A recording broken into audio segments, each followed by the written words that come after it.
చెప్పండి అయ్యా, పిలిచారా? ఊరు నుంచి చంద్రం వాడి భార్య చిన్ని శుభలేఖ ఇవ్వడానికి వస్తున్నారు. వాడు నా తమ్ముడు, తెలుసు కదా. వాళ్ళకి ఎలాంటి మర్యాదలు చేసి పంపాలో నీకు బాగా తెలుసు. ఆ బాధ్యత నీకే అప్పచెప్తున్నాను. వెళ్ళి చక్కగా వండిపెట్టు. ఎవరెవరన్నారు? చంద్రమ్మావా, చిన్ని అత్తయ్య? ఆ మీరింకా విషయం మర్చిపోండి.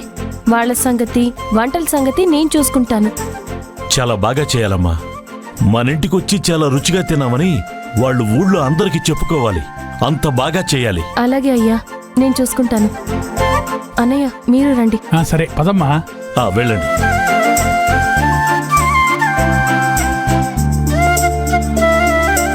ఏంటమ్మా, ఊరి నుంచి తెలిసిన వాళ్ళు వస్తున్నారు అనగానే నువ్వు అయ్యగారు రెక్కలు కట్టుకుని గాల్లో తేలిపోతున్నారు? అన్నయ్య, ఆ సంగతి తర్వాత. మామిడికాయలున్నాయా? మామిడికాయలా? ఒక్క నిమిషం ఉండమ్మా.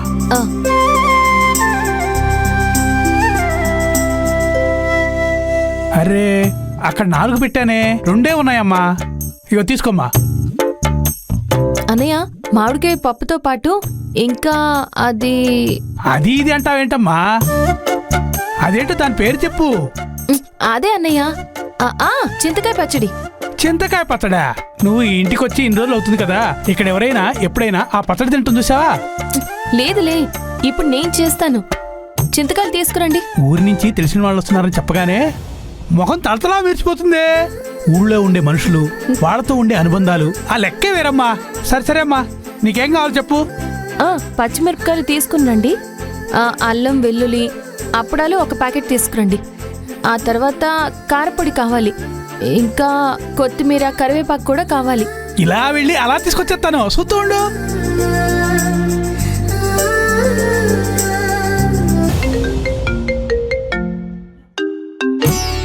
హలో డాడీ, చెప్పండి. ఊరు నుంచి మన చంద్రం వాళ్ళ ఆవిడితో కలిసి శుభలేఖ ఇవ్వడానికి మన ఇంటికి వస్తున్నారంట. నువ్వు త్వరగా ఇంటికి వచ్చేసేయ్. ఊరు నుంచి వచ్చి ఇక్కడ సెటిల్ అయ్యి ఇన్ని సంవత్సరాలైనా ప్రతి ఫంక్షన్ కి ఇక్కడికొచ్చి మరీ మిమ్మల్ని ఇన్వైట్ చేస్తున్నారు. Great daddy, great.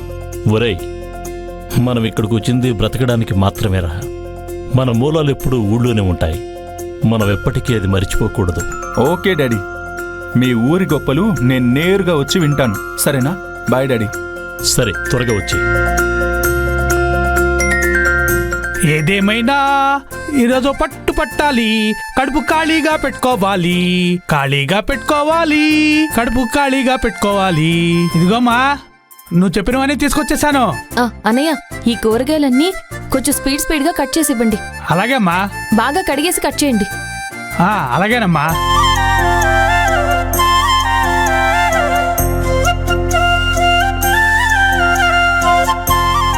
అన్నయ్య, ఒక విషయం చెప్పనా?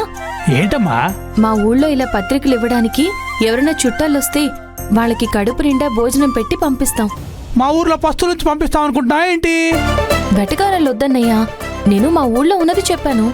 అవునవును, మీ ఊరి గురించి ఏదైనా అంటే చాలు ముక్కు మీద కోపం రెడీగా ఉంటుందే. సరే, విషయం ఏంటో చెప్పు. ఇలా అందరూ ఇచ్చే శుభలేఖలన్నీ గోడకు ఒక కమ్మి తగిలించి దానికి గుచ్చి పెడతాం, తెలుసా? ఏ ఇంట్లో చూసినా కమ్మి నిండా పత్రికలే ఉంటాయి. అరేరే, ఇదేదో చాలా కొత్తగా ఉందే. అవును, అలా ఎందుకు చేస్తారు? చదివింపులు ఇవ్వాలి కదా. ఆ పత్రిక చూసినప్పుడల్లా వాళ్ళు ఎంత ఇచ్చారు, వీళ్ళెంత ఇచ్చారు, అదంతా అందులో రాసి పెడతాం. అందులో చూసి దానికి తగ్గట్టుగా మళ్ళీ తిరిగి ఇచ్చేస్తారు. అవునా? మీ ఊళ్ళో వాళ్ళందరూ చాలా తెలివైన వాళ్ళలా ఉన్నారే. అవునన్నయ్య, మన ఇంట్లో ఏదైనా విశేషం ఉంటే ఎవరెవరికి పత్రిక ఇవ్వాలి ఏంటి అనే కన్ఫ్యూజన్ రాకూడదు కదా. అలాగే మనకి పత్రిక ఇచ్చే వాళ్ళ పేర్లు కూడా మనం మర్చిపోకూడదు. అందుకే అవన్నీ అప్పుడప్పుడు తీసి చూసుకుంటూ ఉంటారు. నువ్వు మనిషివి మాత్రమే ఇక్కడ ఉన్నట్టున్నావు, ప్రాణమంతా ఊళ్ళో ఉన్నట్టుంది. వీళ్ళు వదిలిపెడితే ఎప్పుడెప్పుడు వెళ్ళిపోదామా అని చూస్తున్నాను, కానీ వీళ్ళు వదిలిపెట్టట్లేదు. మళ్ళీ నీ పాత కథను మొదలెట్టేశావా? సరే, నీ పని చూడమ్మా. సరే, మీరు కూరగాయలన్నీ నీట్గా కడిగేశారా? కడిగేశానమ్మా. సరే, ఇటివ్వండి. ఇదిగో తీసుకోమ్మా.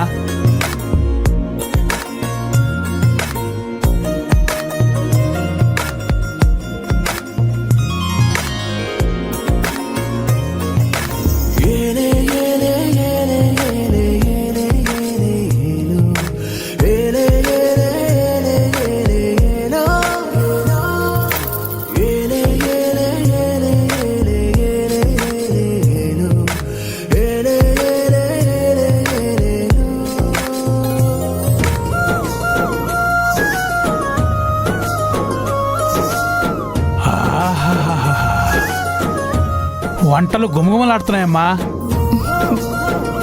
ఈ వాసనకి అందరూ వచ్చి ఈ గిన్నెలతో పాటు ఎత్తుకెళ్ళిపోతారేమో. షు!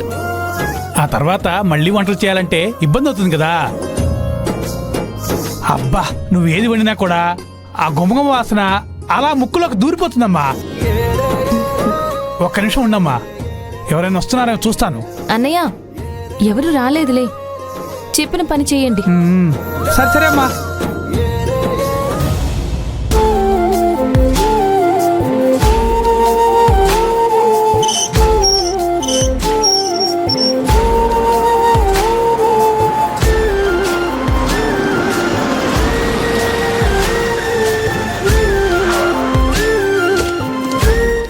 రండమ్మా, రండి రండి.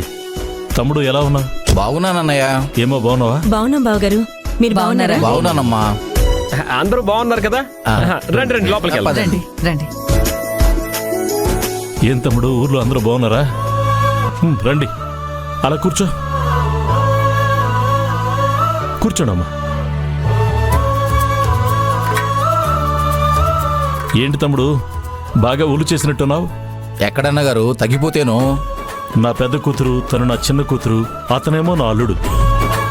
నమస్తే అండి. నమస్తే అండి. వీళ్ళు నాకెందుకు తెలియదు అన్నగారు, పెళ్లిలో చూసే కదా.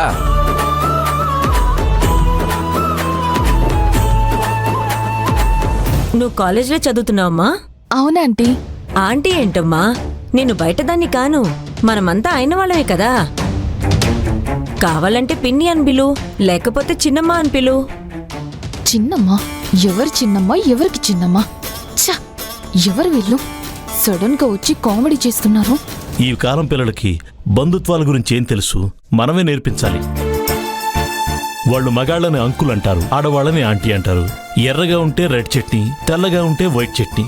అంతా సింపుల్ గా ముగించేస్తారు. అలా చెప్పండి అన్నగారు, ఈ కుర్ర పిల్లలంతా ఇలాగే ఉన్నారు. ఆ, నిలవేణి నిలవేణి, ఇలా రామ్మా. మావయ్య, బాగున్నారా? బాగున్నాను. అంతా బాగున్నారా? బావున్నానమ్మా. మన ఊరమ్మాయివి ఇక్కడికొచ్చి ఇంత పెద్ద ఇంటికి కోడలుగా అడుగు పెట్టావు. నిన్నిలా చూస్తుంటే నాకు చాలా సంతోషంగా ఉంది నీలవేణి.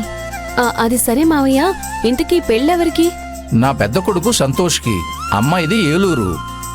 అలాగా.